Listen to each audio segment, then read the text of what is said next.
my father was served in World War II. This flag was something that he kept forever until he gave it to my brother. And then when my brother passed, I inherited this flag. It was placed in a plastic bag and then wrapped in another plastic bag, and then there was the American flag. So my father had kept both flags together since World War II. When I received this, I didn't open it because I thought that it really didn't belong to me. And I know that the American soldiers had taken these flags from deceased soldiers, Japanese soldiers, and so I always felt that it didn't belong to me to open it, and I didn't know what to do with it. When I recently had my apartment painted, I came across it, so I put it away. My apartment was painted. I brought it out. I put it on the top. I had a bookshelf, vertical bookshelves, and I put it on the very top.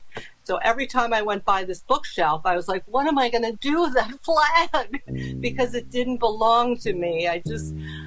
I personally, and this is my own feeling, that you don't take something from a deceased person. You just don't do it. I know that they did it. I know it was a war, but I was left with it, and I just didn't feel right about it. So I started thinking, every time I went by this flag, I said, well, what am I going to do with it? Am I going to take it? Am I going to mail it to the embassy, Japanese embassy in Washington? Am I going to take it to Japan Society 4 blocks from my apartment in the city? And then I thought, well, they may not do anything with it. They may throw it out. No, that's not good enough.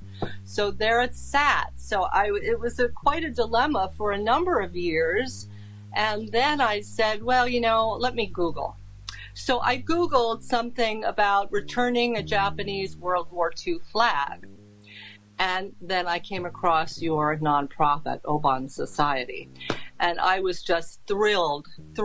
It was like an answer to my prayers. I felt like this heaviness had lifted from me. And then I think that you or someone else contacted me, and I right away sent it. I unwrapped it for the first time ever right before I put it in a FedEx box. I opened a part of it. I did not even open the whole package to see it. And I noticed that it was this beautiful silk and that there was a bullet hole in it. So I thought, okay, I'm going to rewrap. I didn't open it up all the way, just a little corner. And I was afraid that should I open the whole thing, it would just fall apart.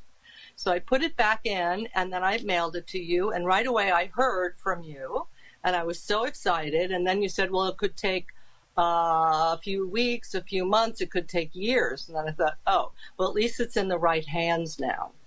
So, and then within, I think, a month, you got back to me and said you found the family. It was a relative, an uncle or a nephew, I think.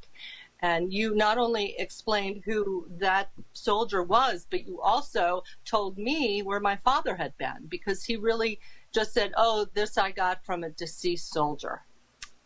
That's a nice way of putting that, what he said.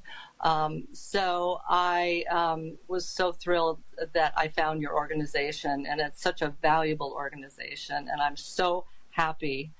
And I hope that many people, many children of World War II vets, or if some of the World War II vets are still alive, they return the flag, because I think it comes for full circle when it came back to you and then back to the original family.